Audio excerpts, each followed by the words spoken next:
So we looked at how Martin Luther initiated the Protestant Reformation in the Holy Roman Empire. Today we're going to look at how that Reformation spread to the other countries of Europe. Okay, so first we're going to start with Switzerland. Now the two figures you need to know in Switzerland are Huldrych Zwingli and John Calvin. Now Switzerland is kind of within the Holy Roman Empire.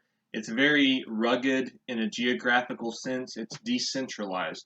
There's 13 cantons, which are like provinces or states, in a loose federation, so it's a federal republic. The cantons or provinces regulate their own affairs, but there's a common legislature that meets to talk about foreign affairs or national affairs. In Switzerland, they had the same problems Martin Luther saw. Priests take concubines and prostitutes, they get drunk, they gamble. They focused on worldly, not spiritual affairs. Now, Zwingli was born in the village of Wildhaus. He's really well educated. He studies Latin at a young age. He goes to the University of Vienna when he's 14 years old. He receives a humanist education, which what that means is he read the Greek and the Roman classics, so he's very familiar with the Iliad, the Odyssey, the Aeneid, anything that was of great literary importance in Greece and Rome. He becomes a priest in the early 1500s, and he reaches similar conclusions that Luther did. Now he focuses on the New Testament when he gives his sermons. In 1518, he's chosen to be the people's preacher in Zurich, Switzerland. He makes the New Testament a central part of his service. He attacks corruption and what he sees as the false views of Catholicism, such as purgatory, the veneration of saints, monasticism, the authority of the Pope, fasting, priestly celibacy. Zwingli said, "I would rather share the eternal law of a Socrates or a Seneca than that of a Pope." So Socrates and Seneca, famous Greek and Roman philosophers, he says, even though they didn't know Jesus, they weren't Christians, they have a better afterlife than the Pope because they weren't corrupt like the Pope. Zwingli also protested against the sale of indulgences in Switzerland. There was an indulgent seller in Switzerland named Bernhardin Samson. Sometimes he gets called the Tetzel of Switzerland. Zwingli said that indulgences were a lucrative business for its authors. So basically, it's just a way for the church to make money. Zwingli marries in 1525. Now, he goes to the city of Zurich and has a debate with a bunch of Catholics. The Great Council, the City Council of Zurich, invited him there. Zwingli offers up 67 theses. The city of Zurich took Zwingli's side, and they basically asked him to kind of help reform their city. So things start to change after Zwingli comes to town. Priests get married, baptisms and church services are done in the vernacular. They abandon the veneration of images. Zwingli writes his own pamphlets and books. He says that salvation is through faith, not works. He says purgatory is a figment, it's not real. He says only God can forgive sins, not the priest. And he says the Eucharist is symbolic. Now here's where Luther and Zwingli differ. Luther thought that Jesus was there in the bread and the wine, and he was literally there, but he just didn't believe the priest had to consecrate it for him to be there. Zwingli says Jesus is there symbolically. He's not physically in the bread or the wine. Now, people who follow Zwingli and people who follow Luther do realize that they have a lot of similarities, so they try to get together in 1529 and hash out their ideas. This is called the Marburg Colloquy. They do agree on 14 statements. Some of these things are faith alone and the corrupt practices of indulgences, but like I said, they can't agree on the Eucharist. Now, eventually there's a civil war in Switzerland, Catholic versus Protestants. Zwingli gets killed in battle. And each canton is allowed to choose its own faith, either Catholicism or Protestantism. Excuse me. Now, the other guy, John Calvin, he's more important than Zwingli. He's French by birth, but he flees to Switzerland, so that's why he's associated with the Reformation in Switzerland. He was very well educated. He had gone to the University of Paris to study theology and also the University of Orleans to study law. He becomes a Protestant in the early 1530s, just as he's about to become a Catholic priest, and he flees to Switzerland.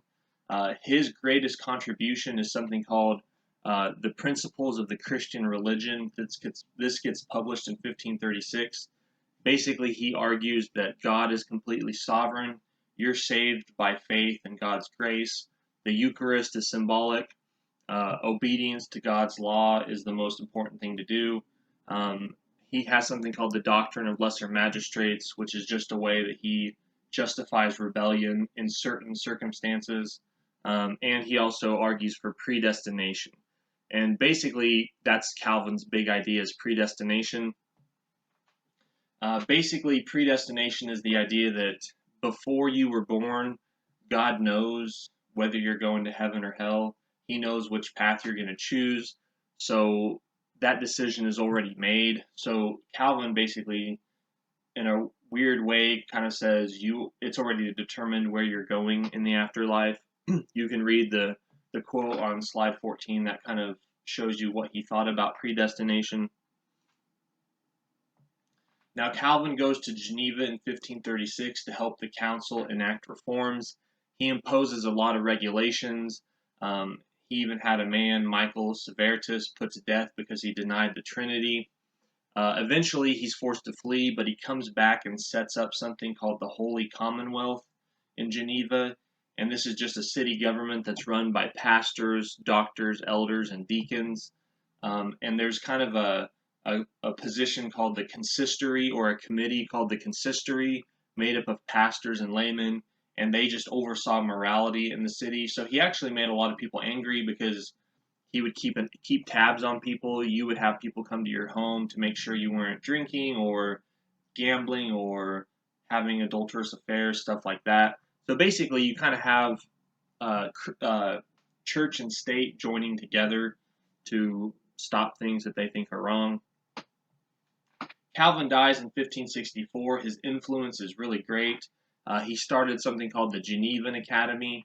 It was just basically a school that would train missionaries to spread Protestantism. They taught Greek and Latin because they wanted you to really know your stuff. John Knox, who is a person that spreads Protestantism to Scotland, he studies there. And as a result of John Calvin, the Netherlands converts to Calvinism in the 50s and 60s. So they're Protestant, but they kind of follow Calvin's view instead of Luther's, which is mostly the same, but there are some differences. The historian Will Durant said of John Calvin, his influence was even greater than Luther's, but he walked in a path that Luther had cleared. Now, there are some radical Protestants known as Anabaptists. This comes from a German word meaning Bedertaufer, the again baptizers. This started in Switzerland under Conrad Grebel. He was a man who had had a falling out with Zwingli, so he forms his own church. Eventually, he's arrested and executed. But Anabaptists basically believe in a set of principles that was laid out in the Schleitheim statement. That's kind of their statement of faith. They said you should not be baptized unless you're a repentant adult. So the only way you should get baptized is if you make the decision as an adult. A child doesn't know what it's doing when it gets baptized. Now, Luther supported infant baptism, as do most Protestants, because he basically argued when you're an infant, your parents are dedicating you to God. They're consecrating you to God. You still have to make a decision when you're older, but it's a good symbol. It's a symbolic gesture. But Anabaptists said, no, you only should be baptized as an adult. They said you shouldn't receive communion if you haven't been baptized. And they were also pacifists. They believed that you shouldn't bear arms for a country or take oaths. Two of the most famous Anabaptists were Minnow Simmons and Jacob Ammon. They started the Mennonite Church and the Amish Church. Now, there is a group of Anabaptists that are really radical. This is known as the Munster Incident. Basically, what happened is there's a radical Anabaptist who takes over the city of Munster in 1534. Now, he's eventually killed in kind of this squabble, but a man named John of Leyden takes his place as leader of the city. John of Leyden declares himself King David of Munster. He mints coins proclaiming his kingship. He seizes people's private property. He legalizes polygamy. Some sources say that he had as many as 16 wives. What ends up happening is the city gets surrounded by a Catholic army, and there's some Protestants as well. One of the things about the Anabaptists is they unite Protestant and Catholics. Protestants and Catholics can agree that the Anabaptists are way too radical. So the city's surrounded. Eventually, the city is captured. John of Leyden and two of his followers are arrested, and they're basically tortured and executed. They're tied to a pole with spiked collars around their neck. They get tortured with red hot irons for hours. They get their tongues pulled out, and eventually they get stabbed to death with red hot knives. Their bodies are hung in cages at St. Lambert's Church and kind of hoisted up high. I got a picture you can kind of see of the remains of their bodies, not the bodies, but the cages where they were put on display. Okay, so Protestantism spreads to Switzerland. It also spreads to England. Now, how did it spread to England?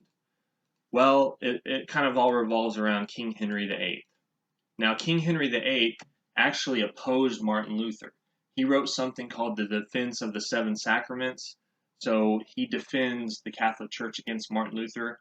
Pope Leo X gives him the title Fidei Defensor, which just means defender of the faith. So he's a staunch Catholic, but that changes. What ends up happening is it's all about marriage. Henry's older brother was named Arthur. So Arthur and a lady named Catherine of Aragon get married, but Arthur dies. So now Henry VIII is going to marry Catherine. King Henry VII, who's the father of Arthur and King Henry VIII, King Henry VII said, my one son died, so I want Catherine to marry my other son. Now, there's a problem with this. There's some rules against marrying your brother's wife, but Pope Julius II grants a dispensation. So basically, special permission for King Henry VIII to marry Catherine of Aragon. So they get married. They can't produce a male heir. They have a lot of children die in birth or infancy. They do have a daughter, Mary, that survives. She gets betrothed to a Frenchman when she's 2 years old.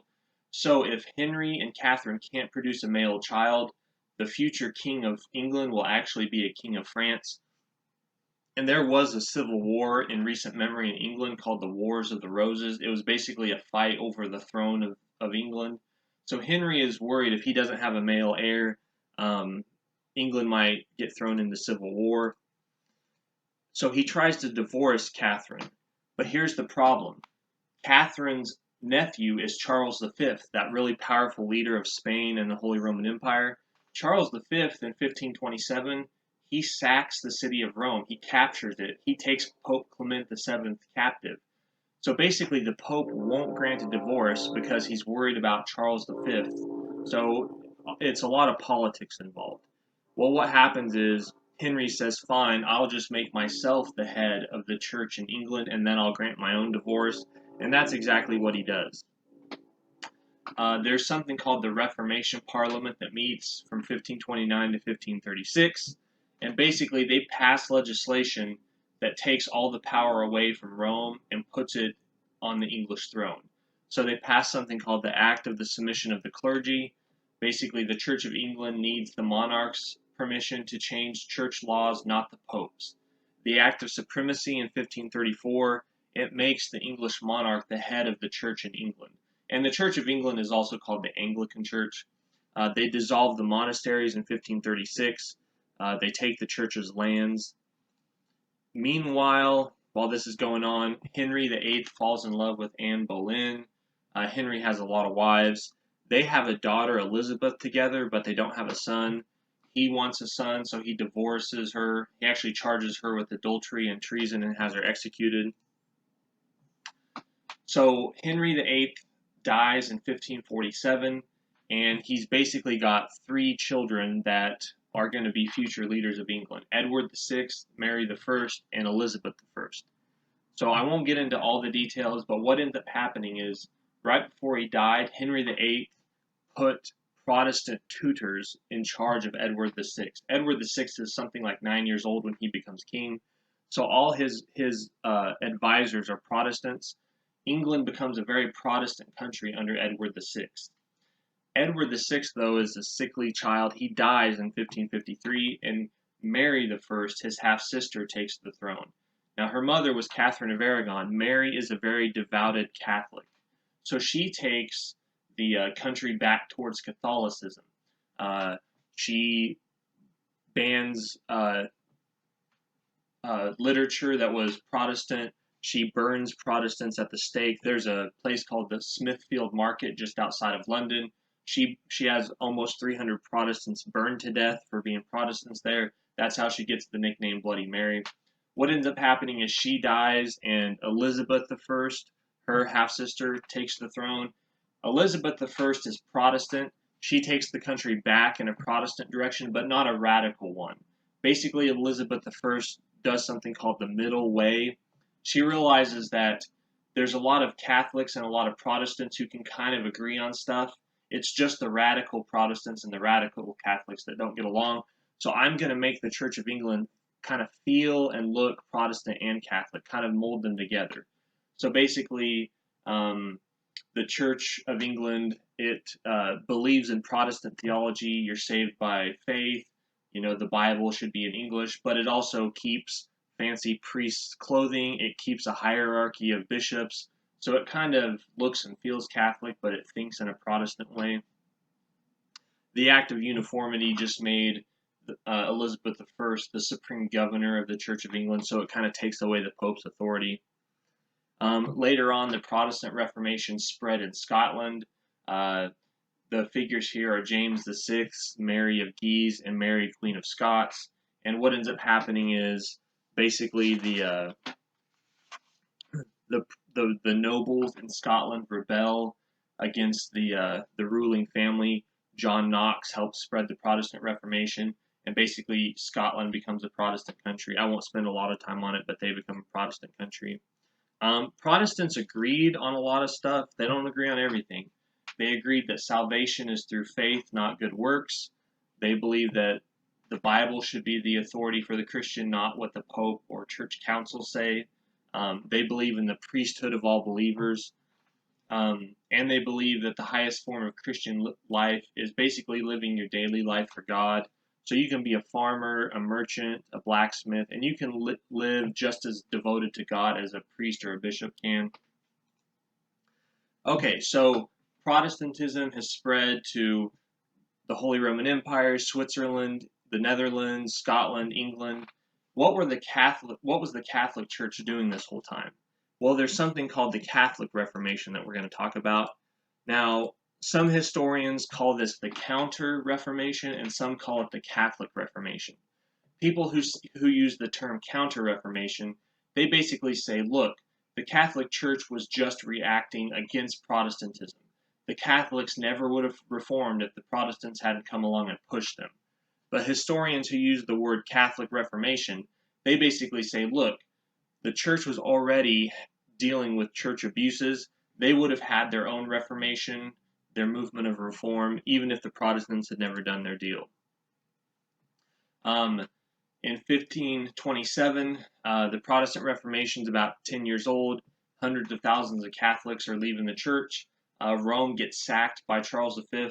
One Catholic said, "Because all flesh has become corrupt, we are citizens not of the holy city of Rome, but of Babylon, the city of corruption."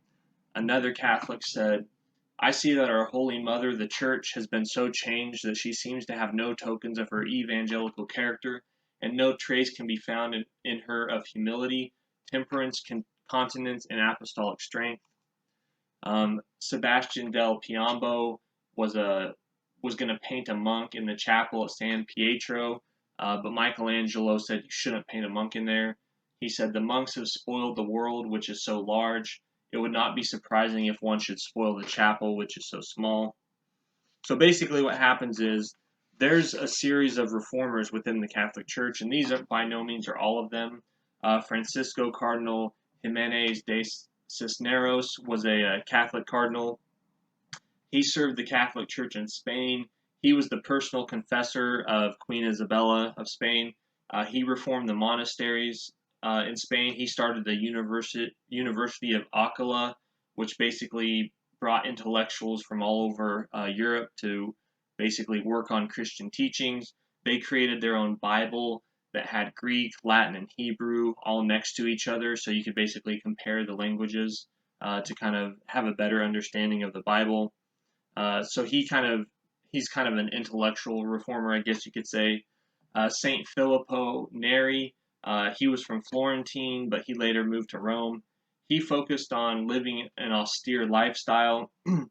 um, in 1564, the men that he had gathered into his own community.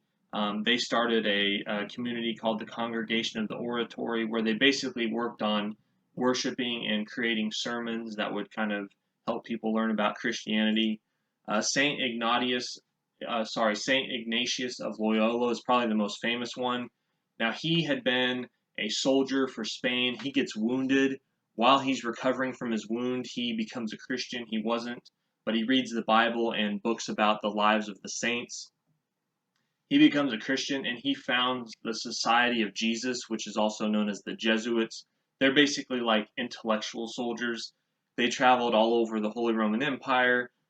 They traveled to the New World, to India, China, Japan, basically spreading Christianity. A lot of southern Germany is won back to Catholicism because of the Jesuits. Um, Angela Merici, she's a famous woman reformer. She created the Ursulines. They were basically a group of females that would educate young girls. They would spend time with the sick. Probably the most famous Catholic female reformer of the 16th century was Saint Teresa of Avila. She was said to have been a really beautiful woman, but her parents put her in a convent. She doesn't want to be there because she has a lot of men kind of chasing after her, so she can kind of pick whoever she wants to marry because she's so beautiful.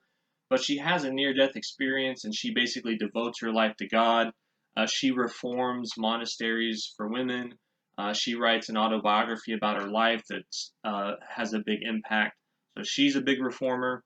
Pope Paul III, he starts a reform commission. Now, Pope Paul III, he has he has illegitimate children. He kind of has an adulterous lifestyle. He plays politics. He's a really good political player, but he, for some reason, initiates a reform movement within the Catholic Church. He recognizes the Jesuits as an order. He calls the Council of Trent. That's the big thing we're going to focus on here in a minute.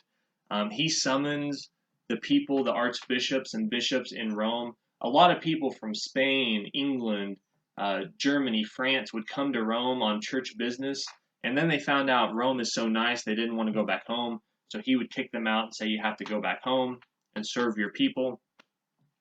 Um, there's the Reform Conference that meets in Rome.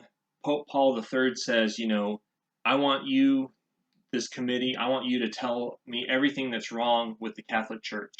So tell us what we've been doing wrong. And the guy that opened up the conference, his name is Sadoleto, he basically says, the popes have caused this Protestant Reformation. You're sinful. You commit crimes. You're greedy. You guys are the prime source of the abuses in the church. Um, they issue something called the Golden Council. Basically, they say we need to reform the church. We need strict supervision of priests. We need to stop spending money on things we shouldn't spend money on. We need higher standards. We don't want people holding plural offices because you can't really do your job correctly. And Pope Paul III actually sends this Golden Council out to basically everyone in the church and says you need to start reforming. Later on, Pope Paul IV also reforms. He sends monks home from they're absent from the monasteries. He sends them home. He arrests vagrant monks in Rome who refuse to go home. He strengthens the Inquisition, which is basically hunting out heretics. He issues the Index of Prohibited Books. So basically, this is a list of books. If you're a Catholic, don't read these books. So they're usually Protestant books. But the Council of Trent is the big thing. It's a council that meets from 1545 to 1563. It doesn't meet continuously, it meets off and on, but they basically reaffirm Catholic doctrines. So that's the thing I want you to remember about the Council of Trent. They reaffirm Catholic doctrines, but they also agree to end church abuses. So that's basically what the way you sum up the Council of Trent.